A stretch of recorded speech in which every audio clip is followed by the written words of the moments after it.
E galera, beleza? Como é que vocês estão? Meus amigos, a sexta-feira ela nunca decepciona. Hoje é dia de dossiê e também dia de nós olharmos para alguns acertos e nossas análises nos últimos meses. Gente, o vídeo de hoje só está dividido em duas partes. Tem até mais alguns assuntos, mas que não vai dar tempo de comentar. Onde nós vamos falar primeiro sobre o governo Lula, o pacto de paz que foi selado ontem entre Haddad e os banqueiros brasileiros, algumas notas que saíram e algumas análises que saíram na imprensa e na esquerda. A imprensa veio aí com um levantamento nas redes sociais para medir como anda a popularidade do Haddad e trouxe alguns dados que confirmam o que nós comentamos e um grupo de esquerda muito específico que vale a pena ser monitorado andou falando algumas coisas sobre o Lula que só confirmam que esse governo realmente acabou e não tem jeito. Aí a gente vai para a segunda parte, que é a mais interessante do vídeo. Nosso dossiezinho, vocês devem conhecer esses três rapazes. O do meio, né, parece com Lula. À sua esquerda e direita temos os irmãos Batista. Ontem saiu uma nota na imprensa. As pessoas, sua grande parte, ficaram presas à camada mais superficial da nota, que repercute aí no bolso dos brasileiros. Mas, obviamente, a gente vai ter que, cavar um pouquinho mais, olhar com uma certa profundidade. E temos muita coisa para comentar sobre esse assunto. Muita coisa, e algumas coisinhas, com certeza, que são exclusivas. Mas vamos começar. Ontem, a Miriam Leitão fez aquele típico tweet que deve ter doído no coração dela. Inflação acelera para todas as faixas de renda em maio. Veja a nota. A Miriam Leitão, que tempo atrás, repercutia que a inflação subiu, mas pro pobre é diferente. Pro pobre é diferenciado. O pobre não tá sofrendo da inflação do governo Lula. Além da questão, inflação no geral, 4 de 6 combustíveis acumulam alta em maio. O governo Lula, tudo sobe de preço. O Estadão já pontua que o governo Lula perdeu o rumo da política econômica e ainda não se deu conta disso. Não, eu acho que eles já se deram conta já. Eu acho que eles já se deram conta e eu acho que o Lula já achou onde está a sua política econômica. O Lula encontrou ela em São Paulo, mais especificamente na Avenida Brigadeiro Faria Lima. Tá lá, foi encontrada, o plano de governo, o novo plano de governo para dar certo. Tá vindo prontinho, embalado, muito cheiroso, com terno, feito sob medida, pro Lula ficar agora igual um banqueiro, muito poderoso. E é sobre isso que quero comentar com vocês. Mal termina a reunião, nosso glorioso Isaac Sidney fala com toda a imprensa brasileira, toda a imprensa repercutiu o que ele tinha a falar, todo mundo meio que já esperava, desde que Haddad marcou a reunião, como a gente mostrou ontem, ele já veio a público falar que o mercado está com Haddad, estamos juntos e misturados, e tá ali, estamos convencidos do compromisso de Haddad com equilíbrio fiscal, diz presidente da Febraban. Saímos convencidos deste encontro que o Haddad não só está determinado a buscar o equilíbrio das contas públicas, mas também saímos convencidos de uma disposição firme que ele tem para fazer o diálogo dentro do próprio governo e expandir o diálogo para o Congresso Nacional, que é um poder fundamental nesta equação de busca do equilíbrio fiscal, além da interlocução com o empresariado. Que empresariado, gente, que o Haddad vai conversar? Eu duvido que algum empresário que você conheça vai ter algum tipo de audiência com Haddad. A gente tá falando aqui com os amigos do rei, os campeões nacionais. É só isso. Se eu tivesse que fazer uma aposta e falar o que é que significa isso daqui, esse compromisso fiscal, e vamos ver daqui a alguns meses se a gente vai estar certo ou não, mas eu diria para vocês que o que vai acontecer serão cortes em gastos que têm total ligação com o povo, corte na saúde, educação, previdência, salário mínimo e nenhum corte, mas nenhum, zero, de qualquer tipo de subsídio, benefício para os nossos campeões nacionais. Até porque é muito estranho, muitíssimo estranho, que bancos estejam aí fazendo essa intermediação para colocar panos quentes. Sabe por que eu falo isso? Por causa disso aqui, Olha a nota. O Poder 360 também repercutiu o que o Isaac Sidney falou. Febraban declara apoio institucional a Haddad. Pronto, o Haddad tem o apoio dos bancos. Olha só, no mundo normal, no mundo normal, quando o banco apoia alguma coisa, a gente deveria ficar contra, né? Gente, o que é que tá acontecendo nesse país? As pessoas perderam a capacidade de se chocar com as coisas? Desde quando a esquerda deixou de ver bancos como um problema para começar a ver bancos como solução? Não tem uma coisa meio estranha nisso, né? A luta contra a burguesia, a luta de classes. E o Carlos relembra, né? Agora, dia 6 desse mês, Globo, lucro dos bancos bate recorde e soma 144 bilhões em 2023. Vocês querem me convencer que os bancos estão preocupados com a situação fiscal do Brasil? Sendo que a maior parte da dívida do Brasil são com os bancos? Pô, pelo amor de Deus, pô! Pelo amor de Deus! Vamos aqui, né? Voltar pra normalidade da vida. Vamos parar de ser palhaço. Não tem condição de aguentar uma coisa dessa. Aí eu tava passando na rede social e me deparei com uma nota como essa daqui. Eu falei, mas rapaz, eu vejo o futuro repetir o passado. É o efeito Cazuza. No primeiro momento eu olhei e já me chamou a atenção. Aí eu gravei ontem um vídeo lá no canal, né, Talking Show, o andarilho da Austrália. Tava andando lá e aí me veio na cabeça a data. Quando eu tava comentando com você, eu falei, mas minha nossa, tem agora um segundo ponto que chama minha atenção. O primeiro é a manchete. Banqueiros elogiam Lula após encontro na Febraban. É mais do mesmo. Aí depois eu olhei, falando com você, eu falei, nossa, mas veio na cabeça, na memória, plim, estalo a data, 2002. Antes mesmo do Lula assumir. Antes mesmo do Lula assumir. E, assim, o que mais precisa ser mostrado para entender quem são os amigos do Lula? Quem são os amigos do PT? O subtítulo ali tá ali, né? O PT se revelou aberto ao diálogo, afirma Gabriel Jorge Ferreira. Sensacional, né? Que na época era o Isaac Sidney da época. Era o Isaac Sidney da época, né? Era o presidente da Febraban. O tempo passou e nada mudou. Nada. Os bancos nunca tiveram tantos lucros como na era do PT. Olha a dívida brasileira. O Lula trocou aquela dívida internacional com a dívida, né, nacional com juros mais altos. O pessoal comentou muito na época. É um absurdo atrás de absurdo. E agora a paz vai ser selada. E aí hoje... esqueci que tinha isso, né? Tá no meio do caminho da paz. Pra ser selado tem Bolsonaro criando confusão. Lá vai Bolsonaro criar confusão. O governo Lula mentiu em documentos oficiais, né? O governo alterou dados da Previdência para reduzir projeção de despesa em 12 bilhões. Lá vai Bolsonaro criar confusão. Bolsonaro, pare com isso, rapaz. Pare com isso. O Lula vai lhe pegar, viu? O Lula vai lhe pegar. E aí, depois de selarem a paz, no dia de ontem, o Estadão veio para dar mais um ultimato. Falta só combinar com Lula. Com Haddad a gente tá ok. Porreta, cara bacana. Simone Tebet também. Agora, ó, Lula. Ó você aí, viu? Ó você aí. Não vem atrapalhar nosso jogo. Depois de uma semana muito ruim pro governo, o executivo decidiu mostrar alguma unidade em defesa de uma política fiscal mais austera e da necessidade de conter gastos públicos. Lado a lado, Haddad, Simone Tebet pregaram celeridade no trabalho para a revisão de despesas. A operação conteve parte dos danos do mercado financeiro. Depois de superar a marca de 5,40, o dólar caiu um pouco e os juros futuros recuaram, mas o Ibovespa ainda fechou em queda. Pudera. O anúncio conjunto de Haddad e Tebet, embora evidentemente positivo em um cenário de tantas incertezas, não passa de uma intenção, que ainda precisa ser avalizada pelo Lula, que já demonstrou inúmeras vezes não tem intenção de colocá-la em prática.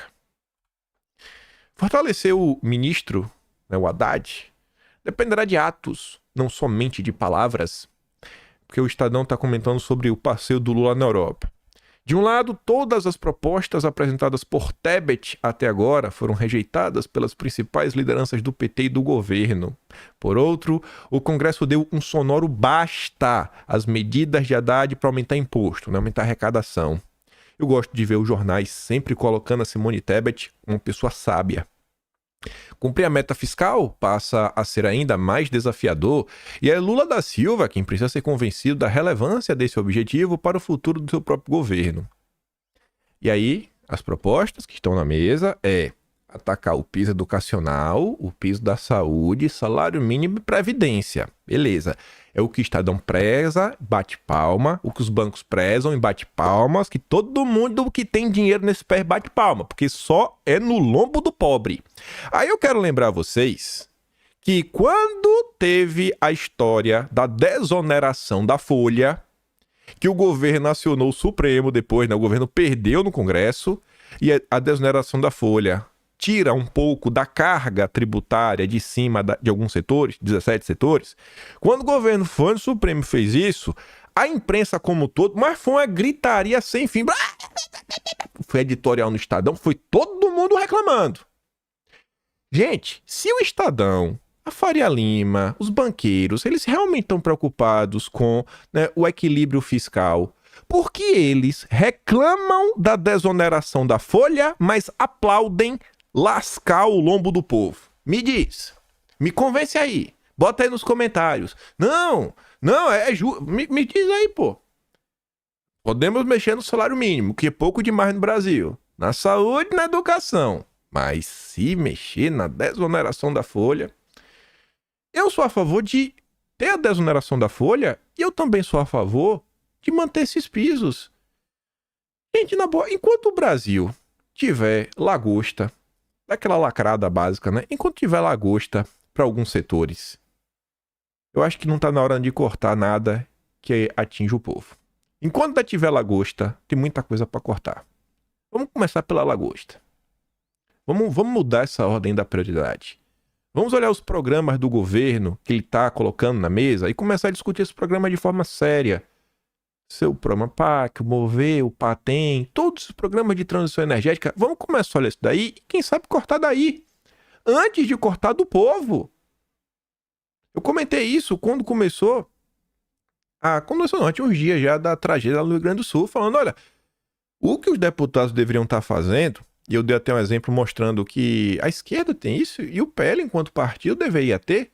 Você vê, acho que eu comentei no vídeo anteontem, o David Decache. É o assessor econômico do PSOL. E ele, vez ou outra, tá criticando o Lula exatamente por atacar os pisos, né? Saúde e educação. Ele é um assessor econômico. Porque quando surge uma matéria, cara, cada deputado, ele tem uma certa especialidade. Os deputados não são obrigados a conhecerem tudo. Agora, eles são obrigados a lidarem com os desafios, lidarem com os temas. Então, se ele não tem o domínio daquilo ali, ele tem que ir atrás de alguém que possa ajudá-lo, possa assessorá-lo. Na época do Rio Grande do Sul, eu falei, cara, tem que ter aí, sentar na mesa, começar a fazer um estudo, um relatório, cair para dentro das contas públicas, do orçamento da União, começar a ver, cara, o que é prioridade, o que é que não é, o que é que dá para tirar, o que é que não dá, para ajudar na reconstrução do sul do país. A gente está no caos do desequilíbrio financeiro e o sul do Brasil precisam ser reconstruídos. Se as pessoas mais à direita nesse país, que estão lá no parlamento, não caírem para dentro disso, ninguém vai cair. Ninguém vai cair. Porque isso no final do dia vai passar por uma canetada política. Só tem como ser resolvido por Lula, seus ministros, que eu não boto fé nenhuma, ou pelo parlamento. Ou pelo Supremo, que eu também não acho que vai resolver. Então tá aí na mão. Foi a missão que chegou. Foi igual o governo Bolsonaro. Eu duvido que o Bolsonaro estivesse, como qualquer outro político no mundo, esperando que tivesse o fique em casa. E teve que lidar. A gente tem que olhar para a situação e falar, cara, é um desafio tremendo. Mas olha o que o Lula tá fazendo com o Brasil. Tá na hora agora de dar um salto na atuação parlamentar. Pede pro PL, cobra o PL, bora, achei uns assessores econômicos, vamos aqui lidar, a gente... Porque se depender do governo Lula, quem vai pagar o pato mais uma vez é a população comum, o trabalhador.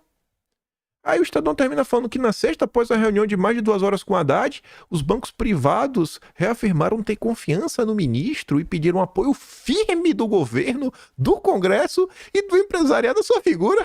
Os banqueiros estão falando Lula apoia o Haddad. É sintomático que tenha cabido a FEBRABAN o papel de pedir ao setor produtivo e ao legislativo que dê uma trégua ao Haddad. Pois é, né? E a Lula que dê suporte ao seu próprio ministro. Em outras palavras, ruim com Haddad, pior sem ele. Ou talvez só esteja muito bom com o Haddad, né? Com o Haddad tá muito bom. Sinal é que os bancos estão conseguindo tudo que eles desejam. Aí, como eu digo pra vocês que Lula vem sofrendo um desgaste sem igual, que o governo acabou, não tem como dar certo. Brasil 247, o maior portal alinhado ao petismo. Normalmente, quem senta a bolacha no Lula é o Rui Costa Pimenta. O Atush é sempre o cara do... Não, deixa disso, deixa disso, deixa disso. Chefão do Brasil 247. Ontem, eu falei, rapaz, o que aconteceu com o Atush? Escuta só isso aqui. Qual que é o consenso que está sendo formado pelo mercado? Não é possível fazer um ajuste fiscal pelo lado da receita, ou seja, não é possível tributar ricos, empresários, etc. e tal. Tem que fazer um ajuste fiscal no lombo do povo. E quem está à frente disso? Quem? Na verdade, a Simone Tebet, do MDB. E também uma pressão para que o próprio Fernando Haddad assuma esse ajuste fiscal com a desvinculação dos gastos com saúde, educação, aposentadoria e tal. Como é que você está vendo, então, essa pressão da frente ampla para que o Lula faça um ajuste fiscal que, vamos dizer assim, se fosse um governo do PSDB, seria classificado pela esquerda como um ajuste fiscal neoliberal? Se fosse... O Atush fala isso, para deixar claro. Se fosse um governo do PSDB, seria chamado de um ajuste neoliberal. É o que o governo Lula está fazendo. Isso aqui... Isso tem um peso. Tem um peso. Isso vem numa sequência de inúmeras críticas que o Lula vem sofrendo. No vídeo de ontem, a gente mostrou o Gaio Fato falando que é urgente, ele usa essa palavra, urgente, acabar com a ilusão com este governo. Ele diz que o governo já tomou o seu lado na luta de classes. E não é do lado do povo. Calma que tem mais fala da esquerda. Vamos continuar aqui. O que está acontecendo com o governo Lula não é nenhuma novidade, né? Na literatura política marxista, nós temos aí o conceito das frentes populares, que é baseado naquilo que aconteceu na década de 1930, na Espanha e na França. Então, qual que é o conceito geral? Os partidos populares, operários, camponeses, fazem uma frente para formar um governo com a burguesia, tá? E isso aí seria o caminho da vitória. Mas o que acontece, na verdade, essa experiência antiga aí mostrou, é que a burguesia, na verdade, primeiro ela dificulta a política popular dos partidos populares. Ela praticamente impede essa política. E segundo, os partidos populares acabam, né, arcando com o ônus da política que a burguesia impõe a eles, porque é uma política antipopular. Eu acho que nós estamos vendo isso aí com o governo Lula. O Lula teria que se desfazer dessa frente ampla. Agora, para se desfazer da frente ampla, não tem alternativa senão impulsionar uma grande mobilização popular em torno de determinados eixos de política, né, econômica e social. Não teria como. Mas não tem um pouco. Agora, o PT não é um partido que está preparado para esse tipo de enfrentamento, então ele é prisioneiro das alianças que ele fez, né? Isso sem falar, você foi bem generoso com o Haddad, né? O Haddad é pressionado para ter uma política de austeridade. Eu acho que não, eu acho que ele tem uma política de austeridade. Tuj, eu acho que você está sendo até generoso com o Haddad, viu? Eu acho que ele realmente tem, viu?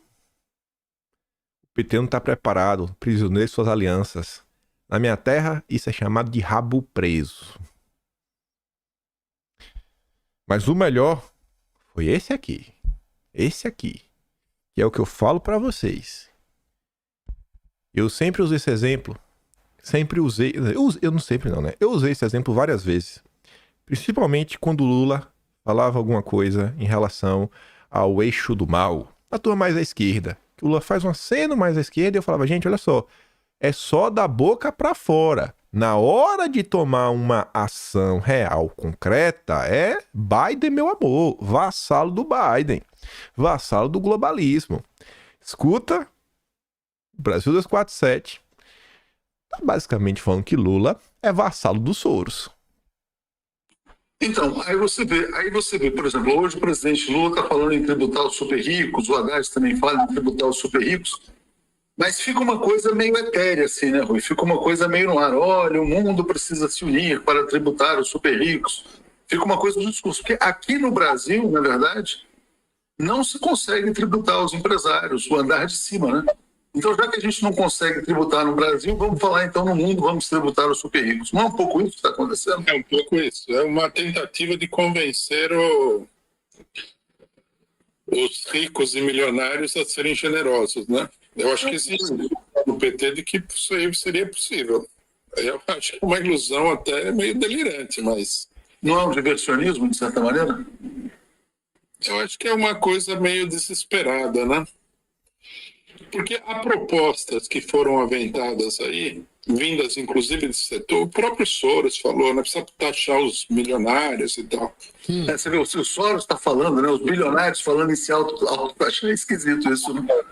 É esquisito. É esquisito, né? É esquisito. É esquisito. É muito esquisito. Rapaz, Lula vassalo dos Soros. Vivi pra ver o Brasil 247 falando que o que o Lula tá fazendo é diversionismo. Não faz nada quando chega no Brasil, mas quando tá lá fora, lacra. Lacra. Quem fez uma análise sobre isso, a mais assertiva, não foi ninguém no Brasil, foi a The Economist. Quando o Lula falou os absurdos do que tava acontecendo lá no Oriente. Que a Economist falou, cara, o Lula tá falando, a Economist falou na época assim, não, o Lula tá fazendo isso daí para tentar conter o próprio desgaste que ele vem sofrendo sua própria base diante de críticas de que ele estaria se afastando da esquerda. É só diversionismo. Toda a viagem do Lula foi só isso. As únicas coisas concretas que o Lula fez, todas alinhadas à agenda globalista. Todas, sem exceção. Sem exceção. O que o Lula fez, né? Por isso que eu digo, pegar o Lula hoje e falar, comunista. Gente, beleza, até na sociedade pode colar, mas como um rótulo não é o mais preciso. Não que o Lula não goste dos comunistas, não que se ele pudesse não implementava no Brasil, mas do que ele, como anda o governo dele, não é preciso. Não é preciso. Aí, depois de 1 ano e meio, o louco da praça falando sozinho, falando, olha, Lula tá sendo abandonado pela esquerda. Lula tá sendo abandonado, mostra uma coisa, mostra outra. Aí agora, tem um estudo, especialista, levantamento nas redes, e o Estadão comenta sobre isso. Haddad é ignorado por seus pares e começa a derreter. Estava antes de se tornar aquele amigo que foi esquecido em um grupo de WhatsApp e continua a mandar mensagens enquanto os outros estão em um novo grupo secreto. Aí ele faz crítica à Haddad, com o governo, com os ministros e tudo mais, e depois ele fala da percepção na sociedade. É como se o governo e a base da esquerda estivessem jogando Haddad para escanteio. Há perfis progressistas, de esquerda, que o criticam abertamente e o classificam como neoliberal disfarçado ou amigo do mercado. Quando eu falo pra vocês, pegar o governo e falar como o povo até gosta. Você tem que colocar, sabe, não fique apegado a um termo. O que você quer mostrar? Que o Haddad tá fracassando? E tentar mostrar e falar que as pessoas elas precisam acordar? Então fale numa linguagem que elas vão entender. Como o próprio Brasil 247 falou, se fosse no governo do PSDB, é chamado de neoliberal. E tá ali, neoliberal disfarçado. Muitos desses perfis o veem como alguém que não é firme o suficiente na defesa dos princípios esquerdistas. Questões caras aos lulistas e aos pares petistas do ministro. Os dados confirmam essa desconexão em curso. Entre Haddad e a esquerda, um estudo realizado pela AP Exato Inteligência Digital mostra que, entre perfis de esquerda, só 44,5%, menos da metade, vem o Haddad de forma positiva. 27% já enxerga de forma negativa mesmo. E 28% ali também neutro, né? Não quer dar o braço a torcer. A minoria vê o Haddad fazendo um bom trabalho. Minoria já é minoria. Setor mais importante que tem. O Haddad ele não consegue agradar a direita, óbvio, vai ter um desgaste, que ele está quebrando o país. Ninguém que tem um conhecimento mínimo de Brasil vai entender. E a esquerda, ele não está fazendo nada que mantenha um apoio da base mais fiel ao Lula. Esse governo acabou. Acabou. Isso aqui é uma postagem. Esse Marcelo Furtado ele tem influência dentro da esquerda. Ele segue a linha mais brisolista. Ele fala, ó, eu não voto mais no PT nem no segundo turno. Ah, mas se for X pessoa, no máximo eu voto nulo. Estou avisando desde agora e eu não estou sozinho. Não colaboro mais com esse ciclo infinito de escolher o menos ruim. Incluam-me fora dessa. Só voto em esquerda de verdade. Aí você pode dar risada do cara, ou você pode tentar entender por que cada vez mais a esquerda está insatisfeita com Lula. Cabe a cada um. Se olhar o mundo de forma totalmente binária, que só tem que quem não é pró-Lula é pró-Bolsonaro, não vai entender. Aí você começa a entrar, a famosa terceira via, o establishment, né? A máquina. Muda tudo pra não mudar nada. Muda tudo pra não mudar nada. É a galera que tá na máquina desde sempre no Brasil. São liberais. Mas vamos lá. Vamos falar do que aconteceu ontem. Vamos falar sobre Lula e Irmãos Batista. Logo de manhã cedo, lá veio o Estadão com sua ginga para nos contar que o governo Lula editou uma medida provisória, uma MP, que é na canetada, que assinou já tá valendo, que beneficia a empresa dos Irmãos Batista no setor de energia. Mas não é qualquer MP e não é qualquer benefício. O timing das coisas é sensacional. E no subtítulo já fica claro. 3 dias após Ambar comprar usinas da Eletrobras, 3 dias depois, o governo assina a norma que salva o negócio e repassa o custo aos consumidores. Que coincidência! 3 dias! Eu adoro isso. O governo Lula editou a medida provisória que beneficia a Ambar, empresa dos irmãos Batista, JBS, né, no setor de energia elétrica. A decisão socorre o caixa da Amazonas Energia e cobre pagamentos que a empresa deve fazer para termoelétricas recém-compradas pela Ambar da Eletrobras. Os recursos necessários para a operação serão bancados pela conta de luz de todos os consumidores brasileiros por até 15 anos. Vamos privatizar tudo. Eu adoro isso. Na última segunda-feira, a Eletrobras comunicou ao mercado a venda de 13 usinas termoelétricas para Ambar, né? Ambar. Por 4,7 bilhões. Olha que engraçado. Além da empresa dos irmãos Batistas, quem também estava interessado? Quem? O Banco BTG, do nosso glorioso André Esteves, associado com a Eneva e fundos estrangeiros. Os gringos querem comprar. O setor de energia tá no foco de todo mundo. Não presta pro Brasil, mas presta pro empresariado. E também fizeram oferta pelos ativos. Do pacote, com exceção da usina de Santa Cruz no Rio, as demais usinas vendem energia para a Amazonas Energia, a distribuidora de energia elétrica do estado do Amazonas. A empresa, no entanto, é deficitária e desde novembro não paga pela energia gerada pelas térmicas. A Ambar, ao fazer a oferta, assumiu o risco de inadimplência desses contratos até então na conta da Eletrobras. Eu gosto desses caras, os caras são visionários. A empresa estava na iminência de não ganhar R$1. Vamos comprar, eu tenho fé em Deus, a empresa vai nos pagar, a gente vai entrar, fé em Deus. Compraram. No comunicado público feito após a conclusão, a Eletrobras informou que repassou imediatamente a Ambar o risco de inadimplência. Ela falou, tá passando, o risco é teu agora, viu? O risco é teu. A gente é empreendedor. O empreendedor tem que tomar risco. Em outras palavras, a Eletrobras passou para a empresa dos irmãos Batista o problema de não receber da Amazonas Energia.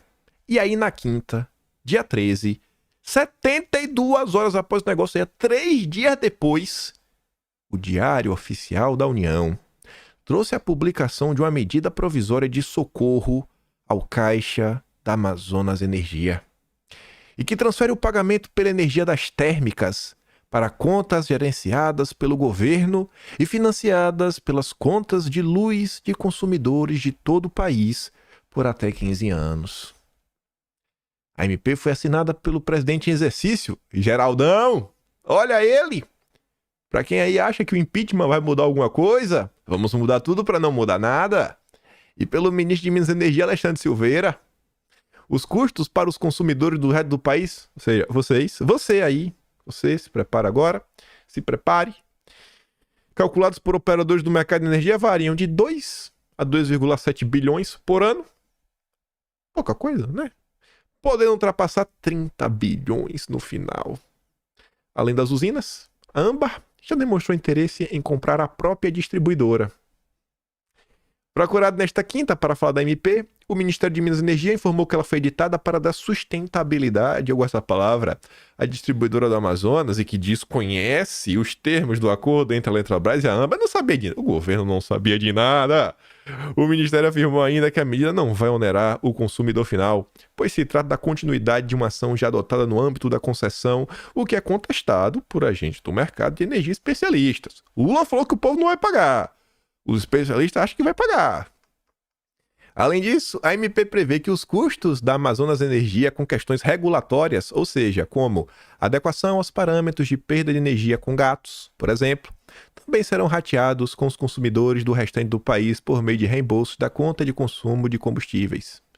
A gente comentou essa semana, o Poder 360 fez o levantamento, né, de gato, e o Amazonas lidera. Ou seja, a distribuidora é que lida com isso, né? Concessionária. E aí, aparentemente, o que os irmãos batistas precisarem fazer para acabar com os gatos, se prepare que você vai ser pai de pet. Você vai ser pai de pet. E esse gato aqui, esse gato não é um gato bom, viu? Tem que rir. A gente tem que levar na brincadeira. Porque esse país, eu ia falar que não é sério. Não, o Brasil é um país sério. Só esse item, nas contas de Luiz Barata, ampliará os custos da CCC em pouco mais de 1 bilhão. Para Barata, o governo busca resolver o problema empresarial da Amazonas Energia com um chapéu alheio, o teu chapéu. É uma solução que quem paga são os outros, afirmou ele, que foi secretário executivo do Ministério de Minas e Energia e dirigiu o ONS. Reconhecemos que a Amazonas Energia é um problema que existe e que precisa ser resolvido. O que a gente coloca é porque nós é que vamos pagar pela solução. E, obviamente, é um dossiê, né? Eu não só ia comentar essa notícia e ficar por aqui. Vamos por partes. 2 horinhas depois, que saiu a nota do Estadão, saiu a nota no Lauro Jardim, que, como já expliquei para vocês, é o colunista do mercado. É o porta-voz do mercado. Ele é o Jamil Chad do mercado. Se o Jamil Chad é o porta-voz da ONU, Lauro Jardim é o porta-voz da Faria Lima. E Laurão falava assim, ó. O que os batistas viram que o resto do mercado não viu. Pera lá, não foi só os batistas. Lembra que o Estadão nos conta que além dos batistas, o BTG, junto com a Eneva e fundos estrangeiros, também tinham interesse. Então, segura a onda.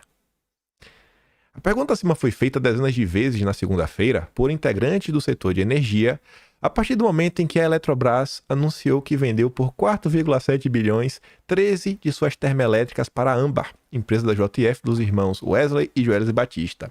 Motivo? Algumas dessas usinas fornecem gás natural à Amazonas Energia, empresa completamente quebrada e inadimplente em 10 bilhões com a ex-estatal. Mas agora a gente já sabe, né, que esse dinheiro vai ser pago por você. Por que então comprar termoelétricas cujo o único cliente, a Amazonas Energia, não paga as suas contas?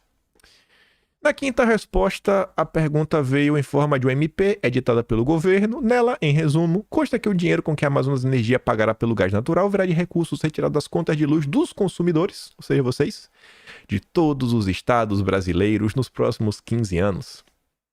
Parte do mercado de energia atribui a atacada da JF a uma, eu gostei dessa aspas, excepcional visão estratégica do grupo.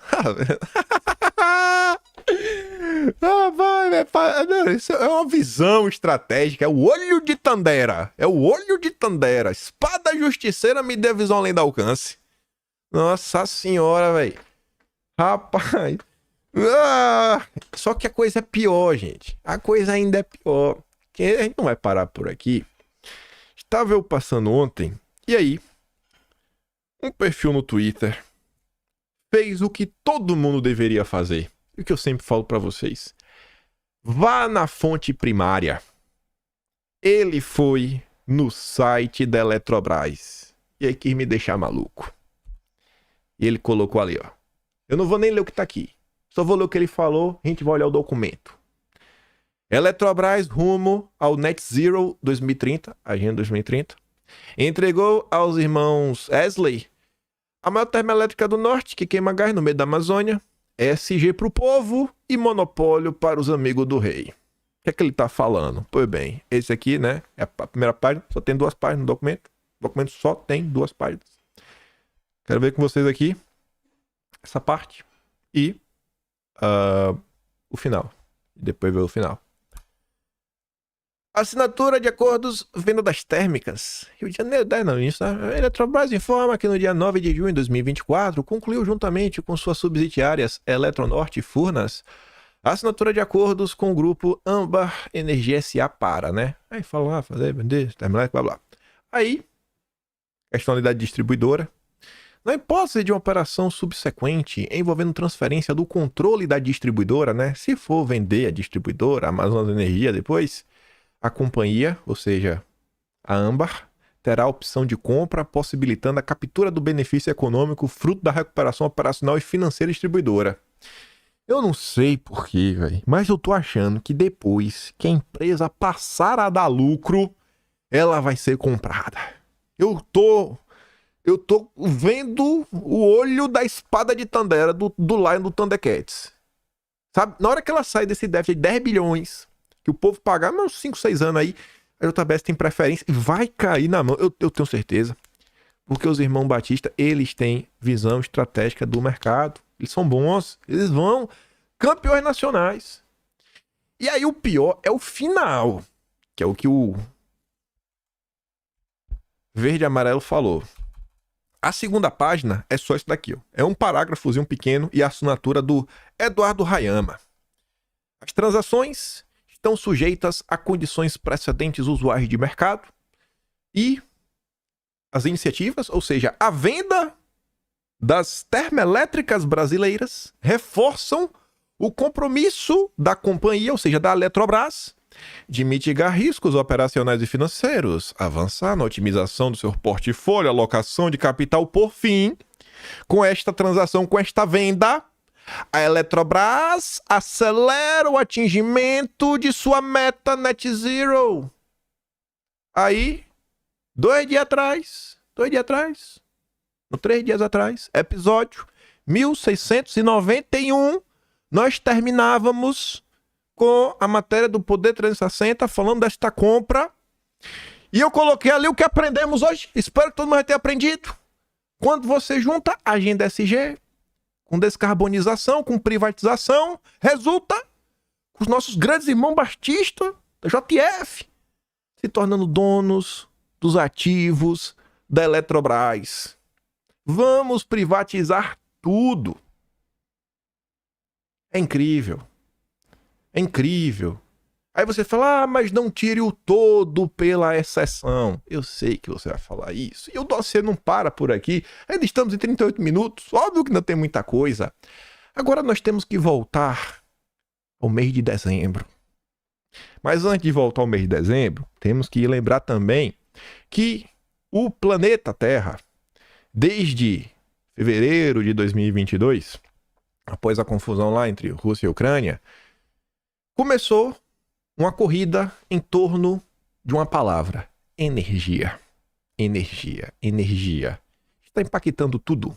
Tudo. Primeiro que a Europa toda dependia da Rússia. Os preços começaram a subir. Tá todo mundo procurando a coisinha aqui, a coisinha lá. Ontem falamos do urânio. Macron veio aqui no Brasil, né?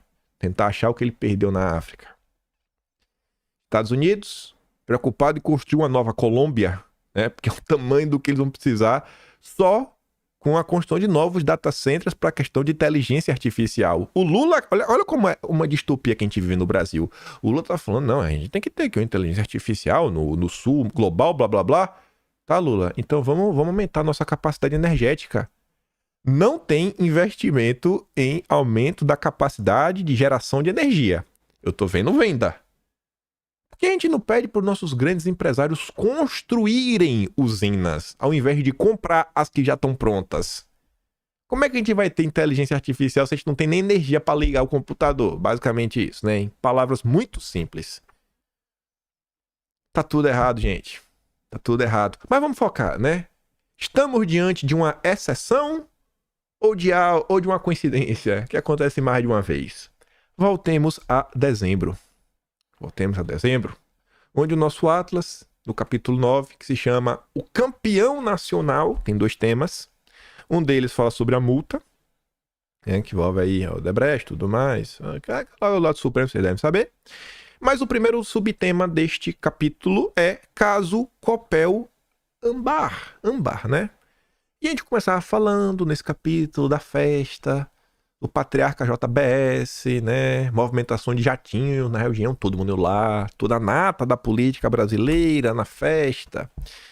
Festa de Joelha, tem encontro tenso, mais cordial entre Caiado, dirigente do MST. Juntou todo mundo. E aí, 11 de dezembro, surge uma notícia muito similar à notícia de ontem, pela Folha de São Paulo. Olha a manchete. Governo Lula libera empresa de Joesley a comprar energia da Venezuela e Brasil pagará mais caro. Era Âmbar, no norte do país. O norte do país, a região mais difícil de empreender, só mesmo os irmãos Batista conseguem. Tudo que você tenta fazer lá, você esbarra em licenças ambientais. Mas os irmãos bichos são fera. Os bichos são fera. Parabéns, cara. Vocês botam pra pocar.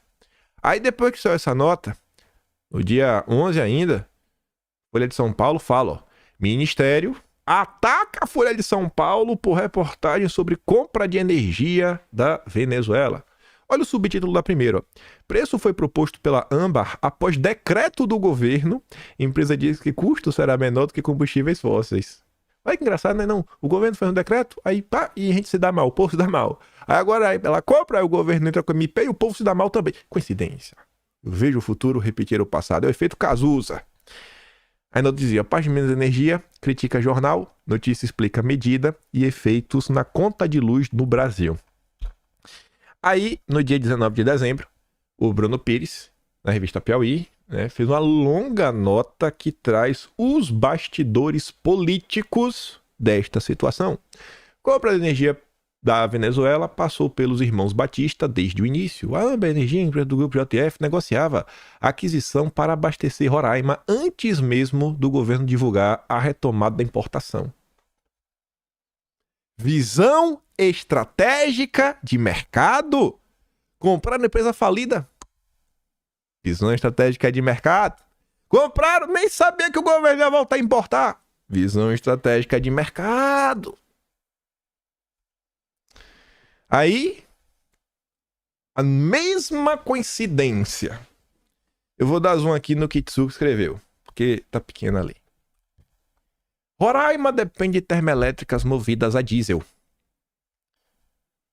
Diesel é caro. Então, para não queimar diesel, vamos comprar energia elétrica.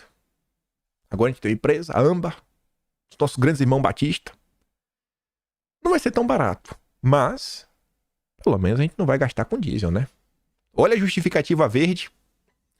Olha a justificativa verde. Coincidências. Em agosto de 2023, Lula editou um decreto que prevê a importação de energia elétrica apenas se a medida promovesse a redução das emissões dos gases de efeito estufa. E aconteceu, né? Mas, rapaz, parabéns, Âmbar. Milagrosamente, você atendeu o requisito de Lula de salvar o planeta em detrimento dos pobres. Oh, parabéns, véio. Parabéns, de coração. Aí tá ali, ó. Diminuição da geração de energia a partir de combustíveis fósseis. Aí tava lá, né? Em decorrência da substituição da geração do parque termoelétrico a óleo diesel dos sistemas isolados de Boa Vista e localidades conectadas por energia importada proveniente da fonte hidrelétrica UHE Guri, deixarão de ser emitidos gases de efeito estufa, mormente CO2. No ponto, a proposta da Âmbar também contribuirá com o atendimento dos compromissos de redução da emissão de gases do efeito estufa assumidos pelo Brasil internacionalmente. Lula. Aí na citação ali, né? Tá ali embaixo, tem 3. Artigo 5º. Compõe a relação das ações e projetos elegíveis ao programa Energias da Amazônia. Item 7º. Importação de energia elétrica desde que reduza emissões de gases de efeito estufa e dispêndios da CCC. Há quanto tempo a gente tá falando de agenda verde? Você tá entendendo que não é um assunto distante? Você tá entendendo agora que você vai pagar? Você tá entendendo que é você que vai pagar? Quem é o louco, hein? Quem é o louco? Quem é o louco? Quem é o louco? Quem é o louco? Quem é o louco? Fala aí quem é o louco. Esse aqui é louco, quem é maluco. Fica gritando sozinho igual o louquinho da praça. Aí continuava o nosso dossiê em dezembro. A gente falava da Copel. Por que a gente falava da Copel? Aí na época eu mostrei um mapa, região de Curitiba, blá blá, tinha lá umas plantas. Tem até um site aí na AMBA, né? Olha a quantidade de estados que elas já estão. E agora chegaram no Amazonas. Daqui a alguns dias, energia elétrica no Brasil vai ser da JBS. Olha onde o mapa tá e agora coloque Rio de Janeiro, que ainda não tinha, e Amazonas. Daqui a alguns anos, a energia elétrica no Brasil vai ser da JBS. Porque os caras têm visão estratégica de mercado. Se prepara, viu? Porque não é um tema importante. Aí, o que é que tinha rolado? Tá aqui, ó, nessa notícia. Pronto, deixa eu contar o que aconteceu. Ó. Copel vende usina elétrica a gás para Amba Energia por 320 milhões. É a Unigel. Não, desculpa. Era UEGA. Acho que é Unigel o nome, não? Não há dúvida agora como era. Mas tá ali, ó. Usina elétrica a gás de Araucária. UEGA, né? Para Âmbar. Tá ali. Venderam. E em dezembro. Vendeu, né? Botaram um pezinho no Paraná. Que quando você olha ali no mapa, né? Eles ainda não estavam no Paraná. Engraçado, já tá em São Paulo, agora tá em Paraná. Não tava no Rio. Estão começando a preencher. Pra ter um pezinho em cada país. E isso porque eles também estão investindo na Bolívia, né? Vocês viram? Né? A gente comentou esse mês. Estão investindo na Bolívia. Os irmãos batistas têm visão estratégica de mercado. Vocês não têm. Aí, olha que coincidência. O que é que nós vimos agora que a Eletrobras fez? Não, a gente vendeu com a justificativa que estamos reduzindo, né? As nossas emissões em consonante ao nosso plano de mitigação Net Zero 2030. Pois bem, a Copel, que era a administradora lá do Paraná, estatal, foi privatizada. Parabéns aí, parabéns, privatizou, muito bem, muito bom, coincidência. E aí teve o Copel Day, após vender a empresa, meteram um Copel Day. O Copel Day, após a venda, tava lá o Visão 2030, o olho de Tandera. Não precisa nem explicar, né? Agenda SG pra dentro. Tava lá, já meteu os ODS da ONU, nosso compromisso, descarbonização. SG na Copel, lindo, sensacional. Isso tudo em dezembro. Efeito Cazuza. Aí tá ali, ó, estratégia de sustentabilidade. Justificou sua criação e nos compromissos voluntários, esse mês especial, os preços da ODS em 2030. Tal estratégia visa orientar a condução de processos, programas, iniciativas, amplo debate, ASG, né? ASG é SG em português, ele troca o E pelo A. Por acreditar que empresas sustentáveis agregam valor e fortalecem sua marca, ganhando condições para melhor enfrentar os eventuais riscos econômicos, a Copel reafirma que a gestão para a sustentabilidade é um caminho capaz de proporcionar à sociedade, ao meio ambiente e às demais partes interessadas a oportunidade de usufruir como parceiros do crescimento e do desenvolvimento da companhia. Buscando estar sempre atualizada nas temáticas ESG, a Copel participa de diversos fóruns específicos, como o Pacto Global da ONU, que é o Observatório da Agenda 2030 no Brasil, e o Fórum Econômico Mundial, do Klaus Boca de Mosquito, e o Carbon Disclosure Project, né, que é o CDP, que visa a questão do mercado de carbono.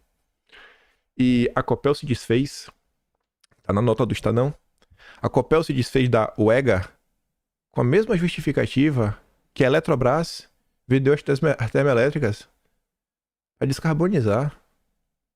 Não serve para o brasileiro? Não serve para o Estado brasileiro, mas serve para os irmãos Batista. Aí, no Atlas, está ali escrito, ó. Podemos observar que a Copel não apenas deixou de ser uma empresa estatal e distribuidora de energia para se transformar em um ativista da Agenda 2030, priorizando a sustentabilidade, diversidade e compensação de carbono. Será que, para a Âmbar, esses temas tinham a mesma importância? O objetivo era o lucro.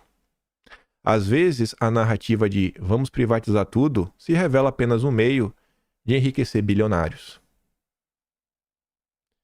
Por isso que eu falo para vocês que cada dia que passa, a minha visão sobre as coisas, ela tá mudando. Né? Uma visão mais inocente. Por muito tempo, eu me deixei levar pela raiva do PT. Por não suportar o PT e falar, cara, me apresentaram como solução vender tudo. Porque se a gente vender tudo, o PT não consegue colocar a mão. Mas quando eu olho para o que está acontecendo, e me fizeram essa provocação, falou, cara, me aponta aí qual foi a privatização que deu certo. Não vale falar telefonia. Qualquer uma outra. Aí eu fico, nossa, realmente. Pode ter uma ou outra. Pode ter uma ou outra. Mas no mundo de hoje que a gente vive, no mundo de hoje, é tudo muito estranho. E aí, tá ali, ó. Março desse ano. Quase comprou, não conseguiu, acabou na mão do Tanuri, mas queria. Âmbar, da JF, e francesa EDF entram na fila de interessados pela EMAI, uma empresa que dava lucro, vendeu dando lucro. Março, mas não conseguiu, ficou na mão do Tanuri. Aí, gente, é uma coisa que eu acho que vocês vão concordar. Se eu fizesse uma análise de algumas coisas com base, sim, o que a gente acabou de ver, beleza. Vocês iam julgar se a análise faz sentido ou não. Só que aí eu lembrei de uma coisa que eu comentei em junho do ano passado. E não foi um comentário em vídeo. Eu comentei no Spaces. É meio longo, mas eu acho que vale a pena. Porque eu tava conversando na época com um rapaz chamado Márcio Furtado, que ele integrou a equipe do governo Bolsonaro. E eu apontei pra ele assim que, cara, olhando assim algumas coisas, pra mim não fazia sentido. E, além dessa questão tem a ver com o Eletrobras, quem tá falando, que o exemplo gira em torno da Eletrobras, eu termino essa análise que eu vinha fazendo falando de algo que vai nos levar agora pra Europa, pra falar do Lula e da Ursula von der Leyen. É longo, a gente vai ouvir aqui, eu já até dei áudio, pode entrar pelo computador, não vou nem botar pelo celular, e vamos aqui ouvir pra vocês entenderem. Eu vou dar uns pauses no meio do caminho, mas como eu tô explicando como se fosse o vídeo, dificilmente vou ficar pausando o tempo todo, mas vamos ver. Por exemplo, sobre os 43% da Eletrobras, como isso seria bom? Por que é que eu tô falando isso? Quando a Petrobras foi privatizada, na época eu falei, pô, não sei se isso é bom, viu? E aí, a Eletrobras hoje, o governo é dono de 43% das ações, depois que vendeu, né? O governo não tem mais maioria. Só que mesmo tendo 43% das ações, o governo só tem 10% dos votos. Porque na hora dessa privatização, se colocou essa cláusula. Não, o governo só vai ter 10%. Então escuta só isso daqui. A Eletrobras foi um grande case para a gente, porque a gente conseguiu colocar um mecanismo de mercado financeiro chamado poison pill, que é onde você não pode ter mais de 10% dos votos dela, para eliminar o que acontecia em Furnas com Eduardo Cunha e Dilma, por exemplo. Então a gente conseguiu capitalizar a companhia de modo que o governo não tem gerência na administração da companhia. Entendeu? Mas como é que... Mas eu entendo isso daí. Mas a gente faz isso pra gente se livrar de Eduardo Cunha, Dilma, PT, etc e tudo mais. E qual a garantia que a gente vai ter que o mercado também tá do nosso lado? Porque quando a gente olha os acionistas de diversas empresas, etc., a gente vê naqueles grandes fundos e tudo mais, sabe? Como é a garantia também? Mas aí todos, não é que só o governo não pode ter 10%, nenhum bloco controlador, bloco de acionistas pode ter mais de 10%, entendeu? É uniforme para todos.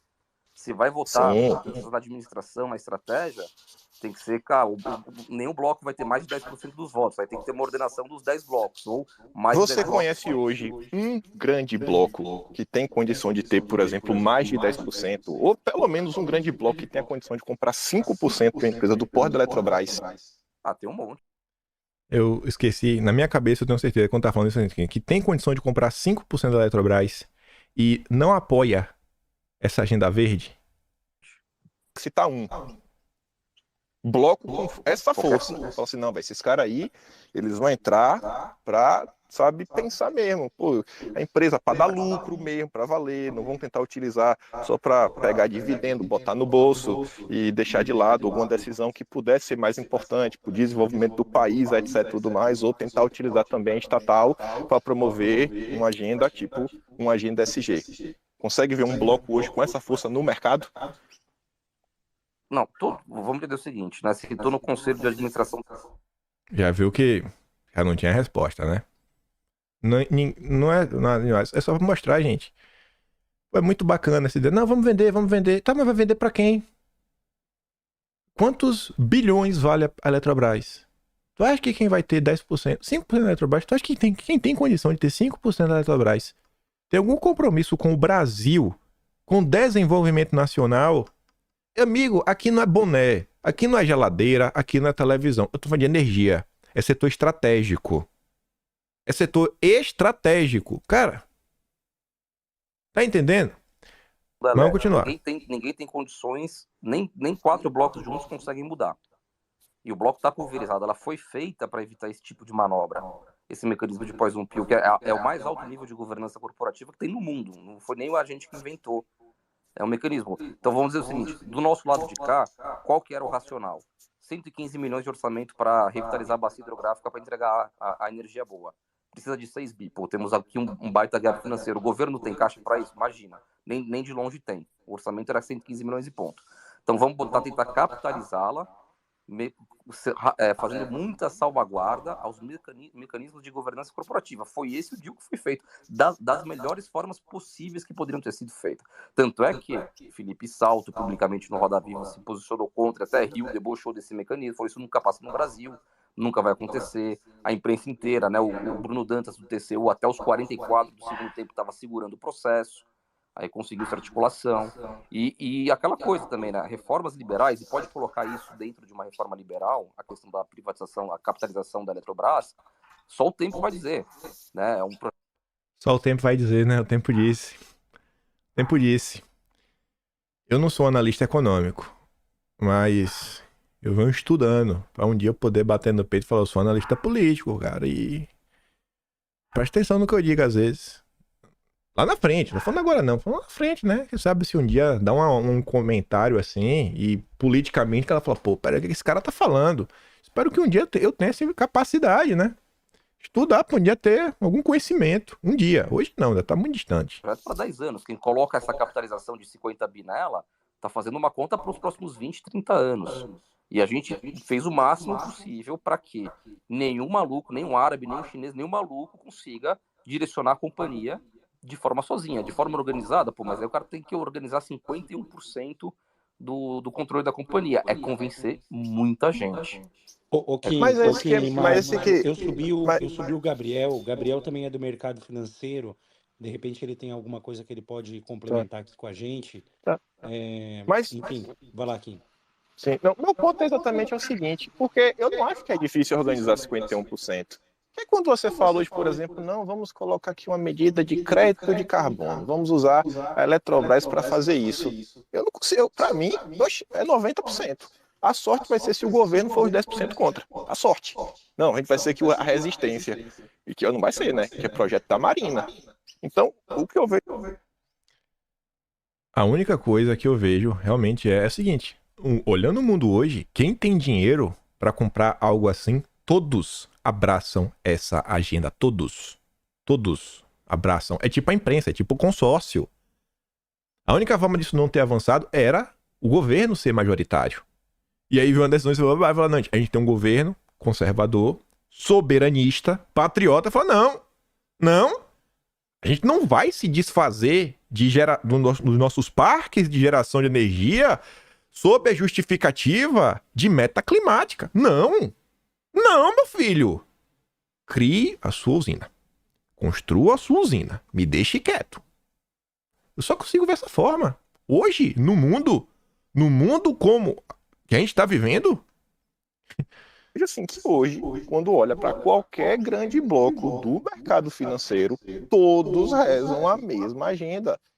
Para mim, o cara que vai ter uma opinião contrária a isso é um acionistazinho que está ali, né, na frente do computador dele, botou ali 10 mil reais, 30 mil reais, sabe, tá fazendo assim uma fezinha, quer ver o dinheiro dele crescer um pouquinho, e só.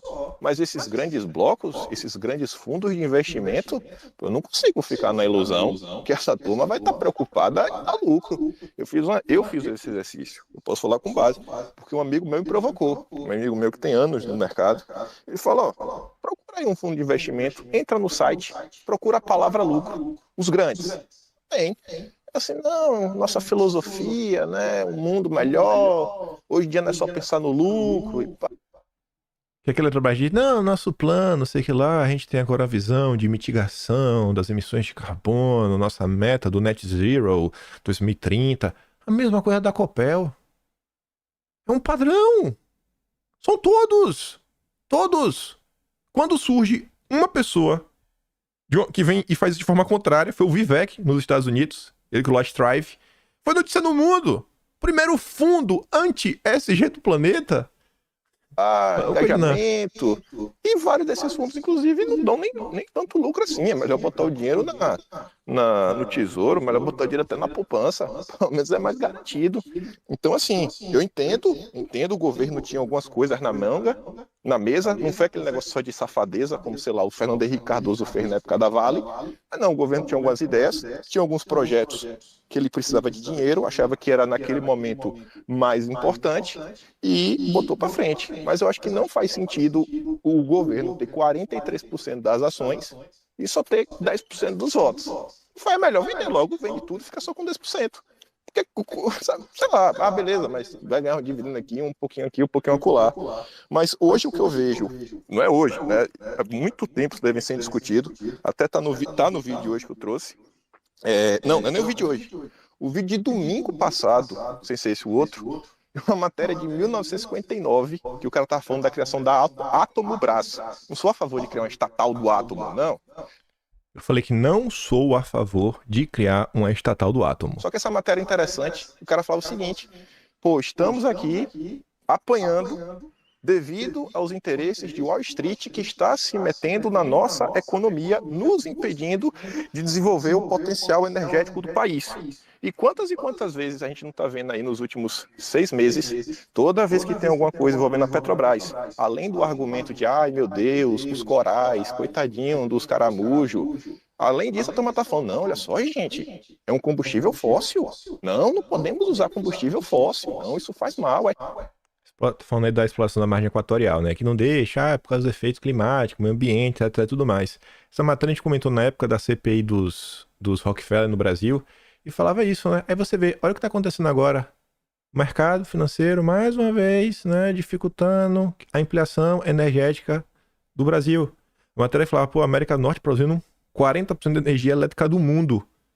E eles estão discutindo nesse momento a construção de uma nova Colômbia em termos energéticos, só para lidar com inteligência artificial. Efeito Cazuza. Muda tudo para não mudar nada. Certo, e tudo mais. E aí, em 1957, a galera tava preocupada falando o seguinte, ó, peraí, pô, a América Latina inteira tá produzindo 4% da energia do planeta, enquanto os Estados Unidos sozinho produzindo 40%. Vocês não estão vendo que tem algo errado aqui? Peraí. E você vê que hoje eu não consigo ver interesse do mercado de desenvolver a indústria no Brasil, desenvolver nada. Eu vejo totalmente o contrário, de primarizar, na economia do Brasil primária. A Ursula von der Leyen, ela veio aqui atrás de o quê? Minério. Ela não fechou no Brasil, graças a Deus. Eu espero que não feche, eu espero que o Lula que tenha pelo menos discernimento de não fazer nenhuma loucura. Mas na Argentina, qual foi o acordo que ela fechou? O Critical Raw Materials, para comprar o lítio cru, que é barato. Peraí, deixa eu dar uma pausa aqui, ó. Peraí. Ai, eu dou risada comigo mesmo, ó. Critical Raw Materials. Quem é louco? Quem é louco? Quem é louco? Quem é louco? Louco da cabeça. Barato. Aí, enquanto a Argentina abraçou a agenda da Úrsula de vender o lítio cru, Zimbábue, um país da África, falou, não, irmão, tá proibido vender lítio cru. Vamos refinar para vender. Pode vai ser pior do que os países árabes. Aí eu olho vai, o Zema, vai. Isso, eu ia liberal. falar o Tá Zema lá na também. bolsa de, tá lá na bolsa de Miami, Nova York, vim aqui ver o lítio. Ô, bicho, sabe? Esse é o ponto que eu digo. Para mim hoje, quem vê o mercado de uma forma que é importante, que tem que ganhar dinheiro, que precisa de reformas, mas ainda tem no coração aquela preocupação com essas questões, sabe, que pode entrar nos aspectos morais. Você não é liberal, irmão. Você é conservador. Para mim, isso é ser conservador. É você olhar para a economia e não estar dissociada dos aspectos morais. Porque olhando o liberal é só boleto. É só boleto. Vai boletar? Vai. Então vamos abraçar. E vida que segue. Junho do ano passado. Não foi uma coisa que eu falei agora. Tem um ano. Nossa, tem um ano. Um ano, cara. Foi dia 15. Peraí, que dia foi? Olha aqui. Dia 15 de junho. Caraca, bicho! Juro pra vocês que eu não tinha visto. Nossa, véi. Por quê? Não, foi dia 15, não. Foi dia 15, ué. Não tô entendendo. Foi dia 15, mas por que 15 mata 16? Acho que foi na madrugada, né? Ele deve ter pegado a virada da noite. Exatamente um ano atrás, velho. Nossa senhora. Nossa senhora. Tem um ano. Por isso que eu digo, não sou liberal. Tira liberal de perto de mim. E aí, falar pra que Deus toque o coração de Lula pra não entregar o Brasil. Pra Úrsula. Ó a Úrsula ali, ó. Você tem total apoio à sua presidência do G20, querido Lula. No Mercosul, a Comissão Europeia continua empenhada num resultado bom e mutuamente benéfico. Tá bom. Paralelamente, vamos continuar a lançar projetos do Global Gateway. Sabe o que é o Global Gateway? É a nova Rota da Seda versão europeia. Tu acha que a nova Rota da Seda é boa pro Brasil? Se tu acha que não, o Global Gateway é a mesma coisa. E explorar uma parceria em matérias-primas críticas, ou seja, Critical Raw Materials. Aí eu achei essa foto aqui na internet, algum gringo fez, tá ali, né? Quem são os chefes? Eu perguntei ao chefe do Lula, tá ali, a Úrsula, uma burocrata não eleita, tá ali, né? Unelected, Eurocrat. O Chico Linguiça lá do Reino Unido, lá dela, né? Começando da direita pra esquerda. Esqueci o nome dele. Tá pra perder a eleição. Aí tem o cara lá que é o mesmo japonês, 26% de aprovação. O Biden, dispensa comentários. O Macron acabou de perder as eleições lá na França. Tá na pior, o Trudeau, né, nas pesquisas. O Scholz acabou de perder também na Alemanha, o FD vindo com tudo. E o outro burocrata que não foi eleito. Essas são as pessoas que estão lidando aí com o nosso mundo, né? Os donos do mundo. O cara só não falou mal da Meloni, né? Não sei por... Eu até sei por quê, né? E aí... Vejam como são as coisas, para não ficar só no negativo, ficar também no positivo, na proposição. Quando eu falo, gente, olha um pouco a discussão lá fora. E eu acho que me identifico um pouco com os movimentos que a direita vem fazendo na Europa e nos Estados Unidos. A turma fala tanto do Trump e ninguém quer às vezes parar para entender o que é que o Trump vem propondo. O Trump ontem falou das blusinhas da Shein. Blusinhas da Shein. Enquanto no Brasil, tributa tudo. E acabou, é só isso mesmo, vamos tributar tudo e vida que segue. Lá não. Trump propõe aumentar tarifas, vamos botar imposto para importados, para compensar cortes no imposto de renda. Cara, vamos botar tributo lá no produto do País Vermelho. E em contrapartida, vamos reduzir o imposto de renda do povo. Meu Deus, velho. É umas ideias tão distantes da gente, né? Assim, nossa, quem poderia imaginar? Trump tem que ganhar o prêmio Nobel da Economia. É o bom senso. Trump falou com republicanos no Capitólio na quinta. Estados Unidos arrecadam muito mais dinheiro com impostos sobre a renda do que com tarifas. Então bota ali, tira no imposto de renda, dá um alívio pro povo, principalmente para as camadas mais pobres. Trump é comunista agora? É o Trump comunista. E Trump comunista desgraçado. Tá vendo, gente? Aí eu comentei, o Trump propõe reduzir imposto de renda em troca de aumentar a tarifa contra produtos importados, em especial daquele país lá, do Xi Jinping. Proteção do mercado interno, mas menos imposto de renda pro povo. por isso chamam Trump de nacionalista econômico, é o termo que estão se usando para referir sobre o Trump. É a nova onda política que já chegou na Europa e nos Estados Unidos. Por hora no Brasil, e aí vocês entendem, porque quando eu assim falo, eu não me sinto confortável tendo que apoiar o Zema. Se for Zema e o Lula, eu vou apoiar o Zema. Triste. Se eu tiver que apoiar o Ratinho Júnior, eu vou apoiar? Vou. Mas triste. E porque eu até falei assim, eu falei, cara, o Marcel, eu falei um vídeo ontem, eu falei, eu não bato com ele. Não é discordância de nada, é discordância ideológica. Por exemplo, sul do Brasil. Teve a reunião lá pra questão do aeroporto. Aí a Maria do Rosário perguntou, tá, mas e aí, velho? E a Fraport vai entrar com o quê? A Fraport comprou, privatizou, né? Uma concessão. Não, a gente vai entrar com o trabalho. Como assim, velho? Aí você vê o Marcel Van Hatten. O Salgado Filho precisa voltar o quanto antes. E para isso a Fraport foi claramente na nossa visita foi clara na nossa visita técnica ao aeroporto. Ou o governo federal toma atitude urgentemente para ontem, ou amargaremos ainda mais tempo sem um principal acesso aéreo Rio Grande do Sul e com risco deles devolverem a concessão. Empresa alemã. É o estado mínimo máximo. A gente se desfaz de um ativo, concede, e na hora que dá prejuízo o povo arca. Mas que concessão, né, foi essa? É melhor devolver mesmo, pô. Se for assim, se tiver outro problema. Se tiver outra chuva, gente, daqui a alguns anos, tá entendendo? Até quando as coisas são... Então, assim, tá tudo errado. Ou tá defendendo quem não devia defender, a empresa aí. Meu amigo, quem pariu o Matheus que balance. Ah, mas tá no contrato. Pô, então, foi mesmo, não fez muito bem. Por isso que eu digo, eu não me enxergo nessa agenda liberal. Não me enxergo. Maria do Rosário perguntou pra mim, você vai entrar com o quê? Cara, eu acho que tem que pensar na medida aí que, sabe, até se for pro governo entrar, beleza, não tava visto no contrato, etc. Então vamos rever isso daí, qualquer coisa desfaz a concessão, vamos pensar uma coisa nova. Mas, pô, nos próximos ele tem que prever isso, né? O cara que comprar, cara, você comprou, você vai ter que arcar. Porque na hora que dá o problema, descontar no povo, fazer milagre com chapéu alheio não dá certo. Né? Pois é isso que eu digo. Um ano atrás, exatamente um ano atrás. E aí pude conversar, você vê, o debate foi longo, tem 3 horas. Se vocês quiserem ver lá, eu falei outras coisas naquele Space.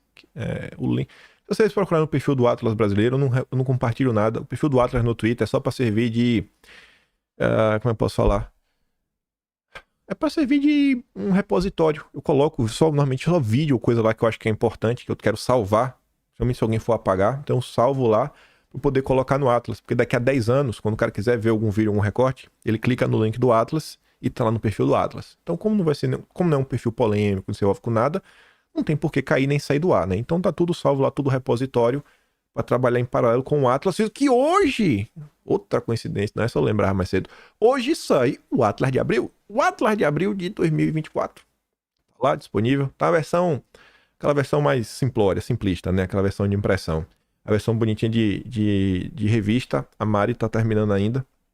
Então, as próximas 24 horas a versão bonitona lá tá, mas todas as notícias, todos os links, tudo bonitinho. É só aquela versão que fica com fundo branco, que às vezes o pessoal quer imprimir pra ver, tá lá. O de Abril. Mas reflitam sobre isso, gente. Reflitam sobre qual Brasil vocês querem. Reflitam sobre os rumos da direita no Brasil, sabe? A turma aí que tá reclamando, tem que construir uma direita sem Bolsonaro. Tá bom, cara, então vamos construir uma direita. O que é construir essa direita? É bater palma pra outras pessoas? Se fala tanto aí de ideias, quais são essas ideias pra bater palma? Me mostra essas ideias. Porque o que eu tô vendo acontecer no Brasil tá caindo na conta do povo. E eu não tô vendo. A nova direita preocupada com essas ideias. Quem ouviu, até mostrei no vídeo ontem, aí a direita sensata pode ficar chateada, mas foi Bolsonaro batendo nessas teclas, foi Bolsonaro que bateu na reforma tributária nesses itens, no dia aqui, né? Vocês aparecerem reclamando sobre isso daí, quem sabe? Vocês vão alegrar os meus olhos, dou uma moralzinha pra vocês, mas até lá, discurso de lacração e batendo no governo Lula, um governo moribundo, que tá apanhando da própria esquerda, pelo amor de Deus. Vocês querem criar uma direita nova? Em torno de ideias? Então coloca as ideias na mesa. Coloca as ideias na mesa. Vamos ver. Vamos debater as ideias. Que a coisa tá ruim, viu? A coisa no Brasil tá horrível. E vai piorar. O Emílio Surita tava certo. Agradeça que hoje tá melhor que amanhã. Enfim. Reflitam muito sobre isso. Eu acho que as coisas pelo fato de ter dito isso há um ano atrás, eu acho que tem um peso diferente, né? Não é no calor do momento, uma reclamação qualquer. Falar, ó, pô, faz sentido, né? O que esse Caimino falou há um ano atrás e agora, olhando essa questão aí da AMBA, JBS, né? Governo Lula, compra de termoelétricas, realmente, que futuro a gente quer pro Brasil? Que futuro vocês querem pro Brasil? Que futuro? E vai passar por uma agenda, por um projeto, por um debate sério de ideias. É muito importante. Na política, todos os movimentos são importantes. Desde da lacração ao movimento mais arrojado. Tudo é importante. Não dá para desprezar. Agora, não dá para ser só movimento arrojado, super complexo, coisa que está distante do povo e não vai ter nenhum tipo de apoio popular. E também não dá só para ser o populazão, mitador, né? Pay. Não, cara. A gente tem que ter tudo. Eu quero tudo. Sou não é egoísta, né? Sou ambicioso nesses termos. Não sou político. Não pretendo ser, não sou candidato. Acho que até por isso tem algumas coisas que são mais fáceis para mim. Sinto que as pessoas estão mais dispostas a se abrirem. Elas não têm aquele medo que eu possa crescer e tirar o espaço delas na política. Não sou candidato. Não vou ser. Então pode abrir o seu coração para mim, deputado, senador. Estou aqui para ajudar, só isso. Trazer aqui informação diária. Compartilha. Volta amanhã. E eu te deixo aquele grande beijo, abraço. Tamo juntos. Valeu, meus amigos. Fui.